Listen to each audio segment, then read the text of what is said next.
northern Denmark. This is an area just, I used to teach actually in Aalborg University, which is right here, and it's an area just west of that.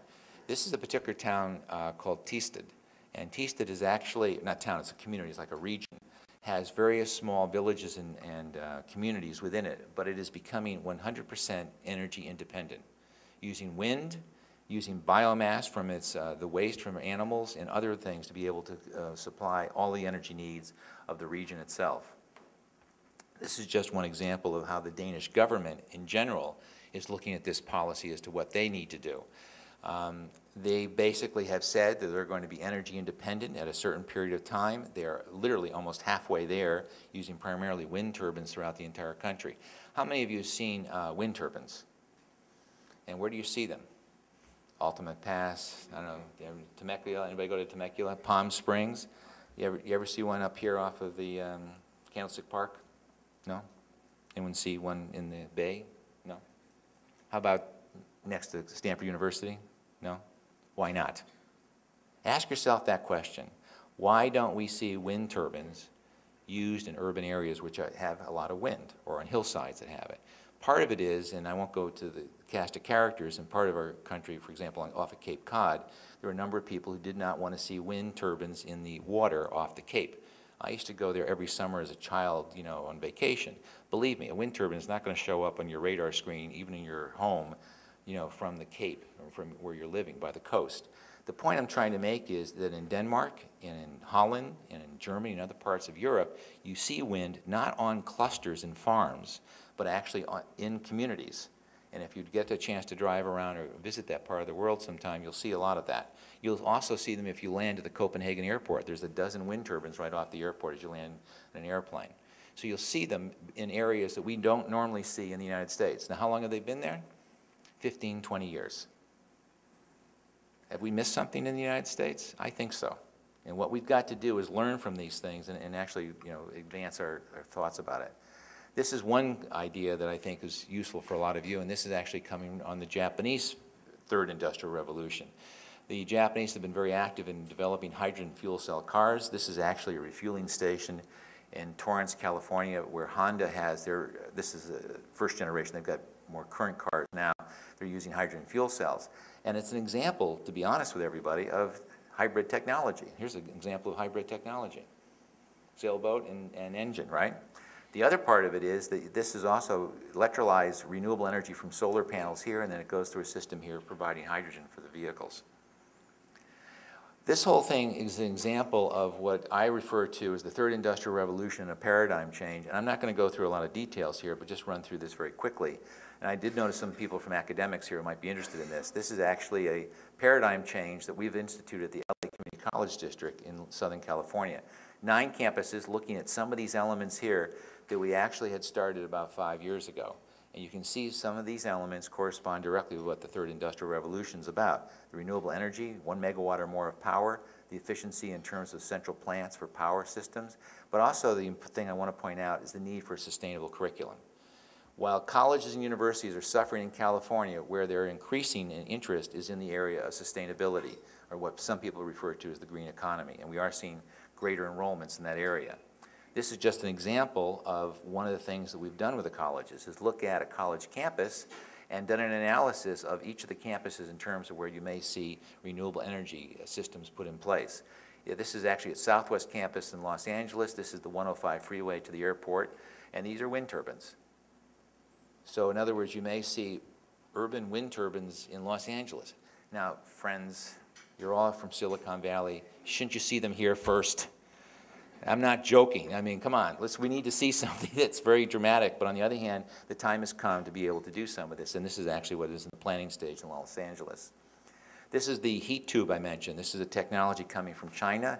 This is not LAX Airport, by the way, but this is what this is the heat tube being applied on other buildings, and this is what it looks like kind of close up. And it gathers sun, concentrated solar, and is available for using for particularly for water. And you'll see a lot of these on buildings throughout China. My latest book has got some examples of that.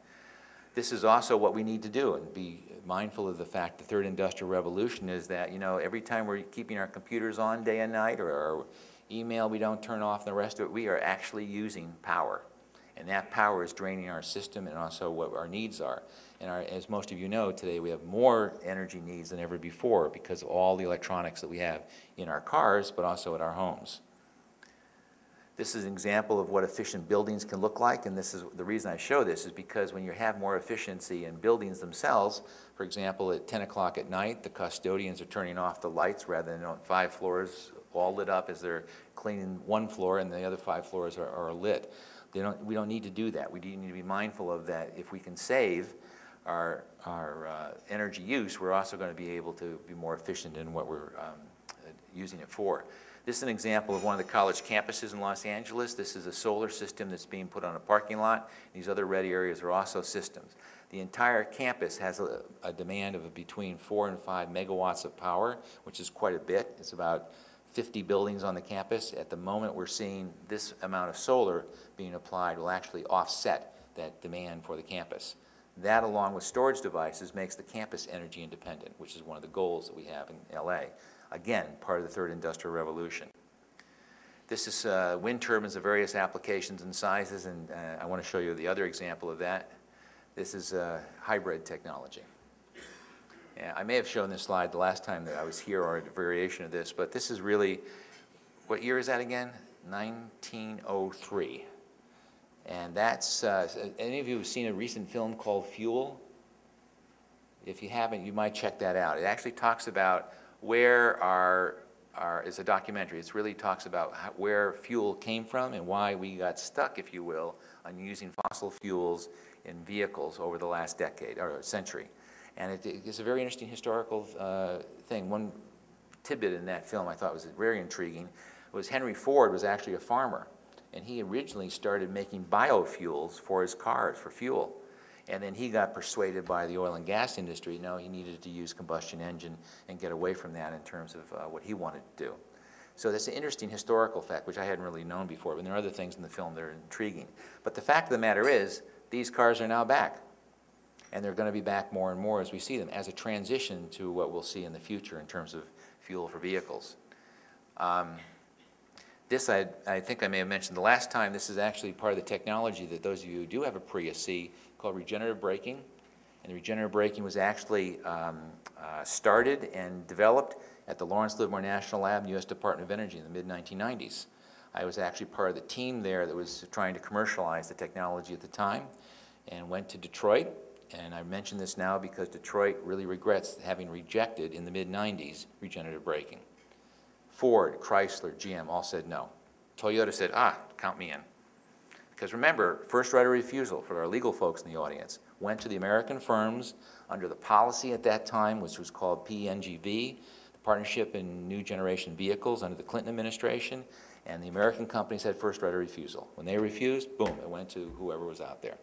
Toyota saw it, saw the future, saw the third industrial revolution. And my argument to all of you today is we need to be seeing that, need to see what the future is, maybe not in 15 years, maybe more like 3 to 5 years, but it's there, and it's right under our noses. And this gets into other issues, which we'll get into later too, but I hope in the Q&A, but where does the stimulus package fit into all of this? Where is that going in terms of the federal government and also on the local level? Then to sort of end the discussion today, the result is a smart grid or at your home. In other words, if we're going to do this, let's practice what we preach, and these are just some of the examples that we could be doing in our own homes with solar roofs, with to be able to have electric or even hydrogen fuel cell cars in our homes. Is a whole change in mindset in terms of how we live and how we act. And so with that, I just want to leave you with this one thought. This has to start in our own homes, but we do have impact and power, if you will, on the legislative and policy people, needs that we have, that we recognize, and believe me, everybody, this is where the business future is going to be. And it's not 5, 10, or 15 years, it's today. And we have a short time in which to do it because the clock is ticking. And those of you that have children or grandchildren, that's why we have to do it. So thank you very much, and I know we'll have some time to talk. Thank you.